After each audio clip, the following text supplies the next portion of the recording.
Hi there.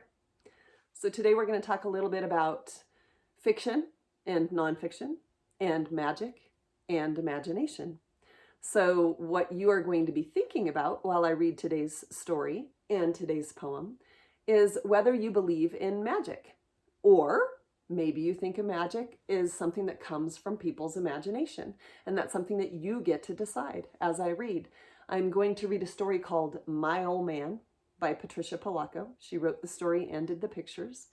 I really like this book because it's an opportunity for us to hear more about Patricia Polacco's childhood. We've spent a lot of time hearing about her time with her mom and her grandma and her grandpa on the farm in Michigan.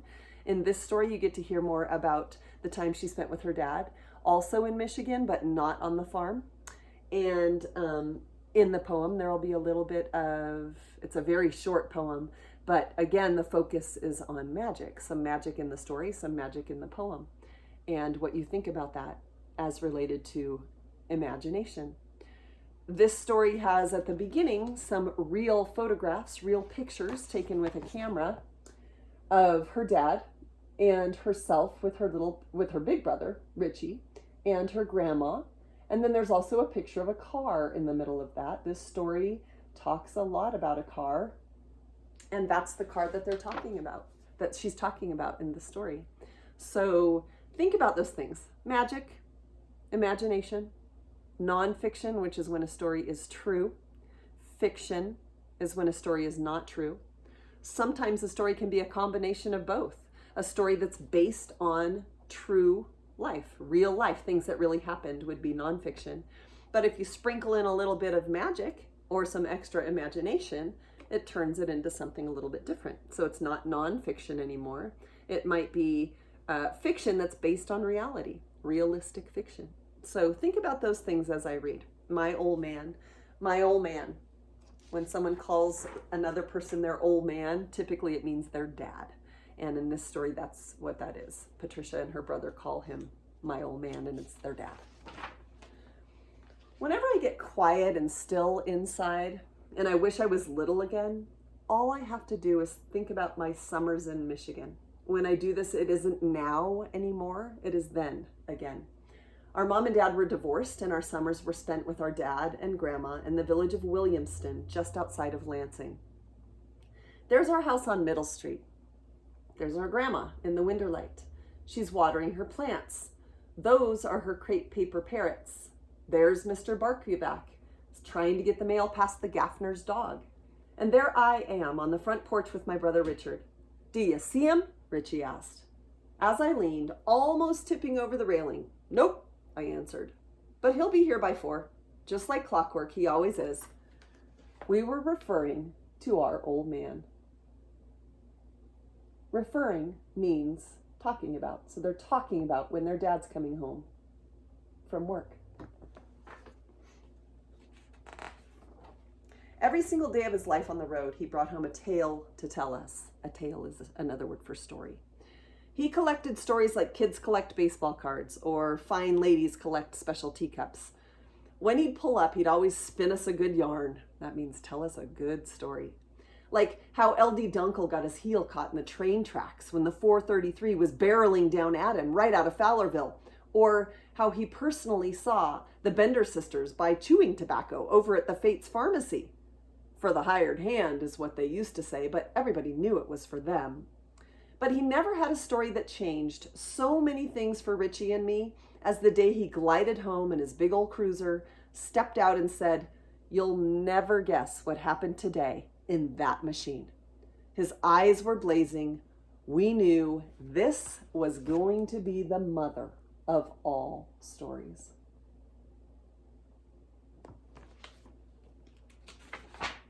We slid to our knees to hear better. I was making my way out near Rowley Creek, driving along sweet and easy, when near Aunt Elisa's woods, the machine stopped all by itself. It just sat there. "What happened then, Dad?" we asked in a whisper. "I got out of the car and walked straight into the woods and found myself smack next to Potter's Pond." "What happened then, William?" Grandma asked as she wheeled herself into the room. "Well, sir, that's when I saw it." "Saw what?" we asked. You'll have to see it for yourself to believe it, he said as he squinted all serious-like.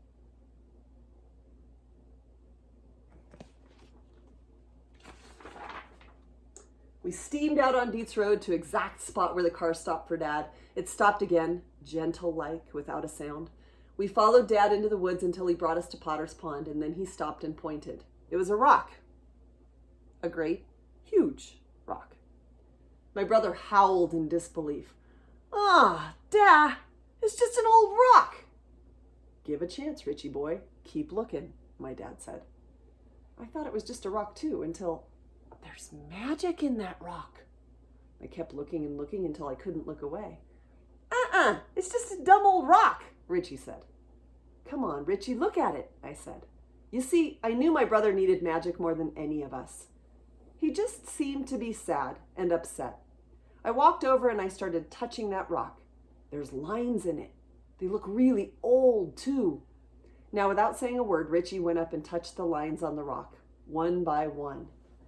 It is magic, he whispered. So what do you think? Do you think the rock is magic? Let's see. We burst into the parlor telling Grandma all about the magic rock. It didn't matter to any of us what the magic was yet. We just knew it was there. Ma, Dad said, what I can't figure out is that I grew up just over the holler from that pond. I swam there almost every day in the summer. I don't recall ever seeing that magic rock before. That certainly is strange, isn't it? Grandma said thoughtfully. It's so old, Richie whispered. Like it's been there forever, I agreed. Richie started singing and dancing around the room. Here comes the magic, he kept singing. Here comes the magic. I haven't seen that boy smile like this in forever so long, Grandma said. And that's magic enough for me. I just wondered how the magic was going to happen to us.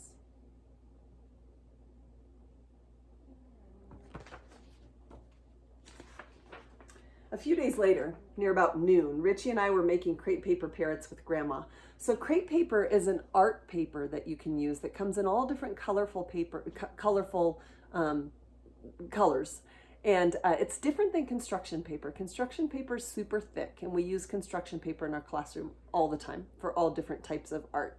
Crepe paper is very thin and wrinkly and very, very bendable and easy to shape around and into different things. And so their Grandma makes parrots, beautifully colorful parrots out of the crepe paper, and you can see them in the background of lots of the pictures. And so that's what they're helping her to do. A few days later, near about noon, Richie and I were making crepe paper parrots with Grandma. She made the parrots to remind her of Florida, a place she wanted to go someday. She painted glorious oil paintings too, even though her hands were crippled with arthritis.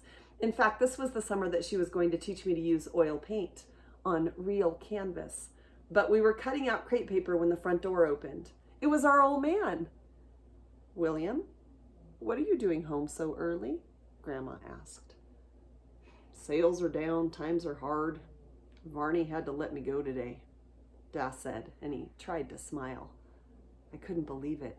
My dad, fired, which means that he had lost his job. They didn't have enough work for him to do, so they had to end his job, which means he doesn't have a place to work every day and he doesn't have a way to make money, which is scary for him when he has his family to take care of. We'll get by, William, my Grandma said softly as she touched his hand. Now, Grandma and my old man lived from day to day, even in the best of times, which means they didn't have a lot of extra money. They used the money that he made at his job to pay for the things that they needed each day and didn't have a lot of extra left over. About all the money he ever had at one time rattled in his front pocket. We may be boot poor, but we're rich on dreams, he used to say. Richie and I knew that this news was not good.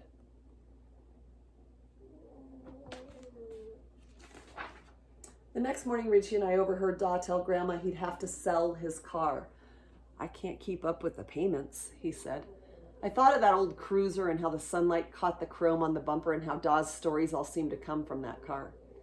You can't, Da, Richie burst out. Son, I'm going to have to put an ad in the newspaper today, Dad said softly. No, Da, Let's go to the rock, Richie cried. If it's really magic, it'll help. So what do you think? Do you think that that magic rock can help them keep the car? Think about that for a second and we'll see. Dad agreed.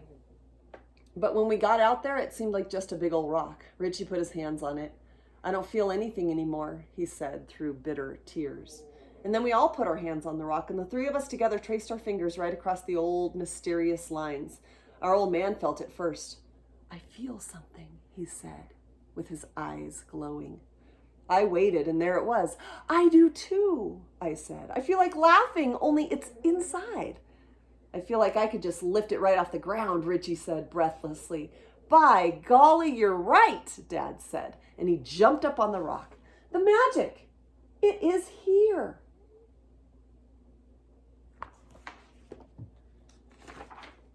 Now, we still didn't know exactly what the magic was, but we knew things were going to get better. Another week went by, and then one day as I was holding a paint set in the window at Baldino's, I heard Mrs. Baldino say, "Looking at them paints again?" As I started to leave, she took the paint set out of the window and handed them to me. They're yours. Canvases too. Your grandma paid for them. Said to give them to you when you came by. I knew where the rock's magic had gone. Then I looked up and saw Grandma's beautiful parrots hanging in the middle of the store. For sale. When I saw the empty window light that afternoon, I started to cry. Grandma, your parrots were the next best thing going to Parrot Jungle in Florida. Oh, child, she said as she hugged me. You need those paints just now more than I need the parrots in the window. And a promise is a promise. I said I would teach you to paint, and I will. So do you understand what happened? Grandma took all of the beautiful parrots that she had made out of that colorful crepe paper. She took them to the art store and sold them to the art store for the art store to sell to people who came into the store. And by doing that, she earned enough to buy paints for Patricia to use to learn how to paint with oil paints, which are a special kind of paint to paint on the big white canvas. Each day my dad went out and did odd jobs to keep food on the table, and each day Grandma and I worked hard on a painting that was to be a surprise for my old man. Dawes Cruiser didn't sell. And one day the finance company called to say they were going to have to take his car back, which means sometimes when you buy a car, you pay for it all at one time. And sometimes because cars cost so much money, you pay for it a little bit at a time. And if you pay for it a little bit at a time and you can't keep making those payments, sometimes the bank that you're borrowing the money from has to take the car back because you can't make the payments. And so that's what's happening here is the bank is saying, we have to take your car back because you cannot pay for it anymore. I was beginning to wonder about the magic. Why wasn't it working? But our old man kept believing. Almost every day he'd steam out to Potter's Pond and sit by that old rock with Richie and me. But after a time, Richie didn't want to go anymore. Then one day, there was a knock on the front door. Guess they're picking up the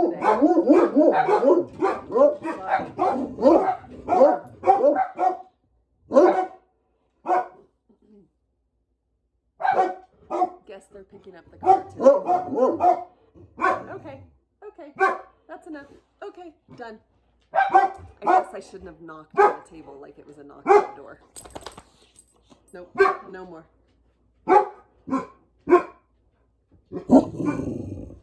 Guess they're picking up the car today, Grandma said softly. I went to get Dad. A man shoved a piece of typed paper into my dad's chest. Are you the man who wrote this and sent it to the radio station? Yes, sir. That's my story, all right, our dad said. Well, Bill Barber, I want to shake your hand. That there is some amazing rock you wrote about. Rock, Richie and I said.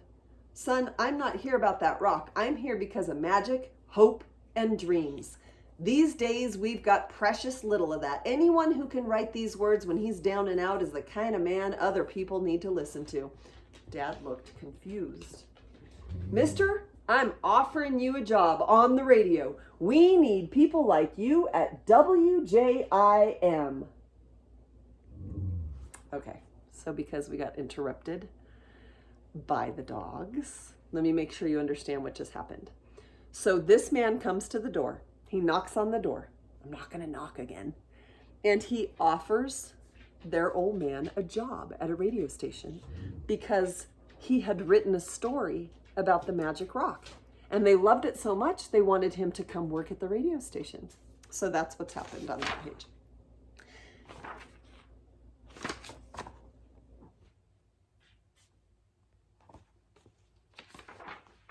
Dad had written about the old rock and the strange and mysterious lines on it and how it felt its magic. My heart sang just to think about him rolling all over the Midwest in that old cruiser with the sunlight gleaming on his bumper. He'd be collecting stories just like always, only instead of just telling us, he'd be telling them to everybody on the radio. And sometimes you three can come with me, he said. Maybe someday we'll go all the way to Florida, all the way to Parrot Jungle. Well, sir, I'm about to tell you the most mysterious thing about that old rock happened next. We all steamed out to Aunt Eliza's woods that very day. We waded the creek to Potter's Pond. We wanted to say thank you in some way to that old rock. But when we got there, the rock was gone. Not a trace of it. But it was right here, my brother yelled as he pointed to the spot where it had been. No sign of it, Dad said, almost in a whisper. Just then the sun streamed through the trees above and made a shaft of light that beamed right where the rock had been. But Da, what will we do for magic now? I asked. And then the light got brighter. I think it was at that exact moment that I knew the magic was inside of us. It had been there all along. I want you to think about imagination and how that plays into magic. Patricia is saying, maybe the rock wasn't magic. Maybe it was just our imagination of it being magic and our belief that we could make things better, almost like it is magic.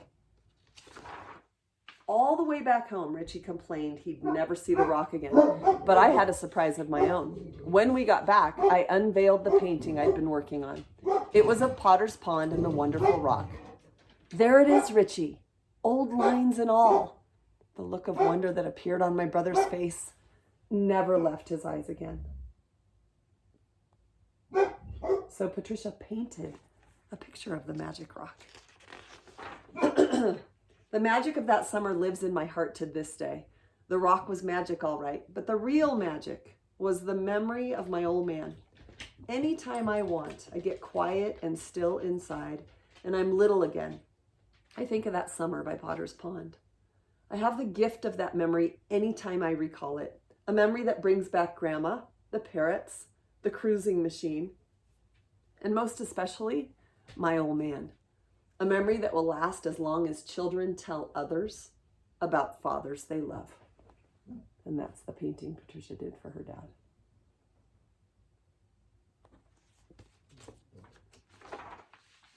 There are more photographs of Patricia and her family, her dad, her grandma, herself, and her brother.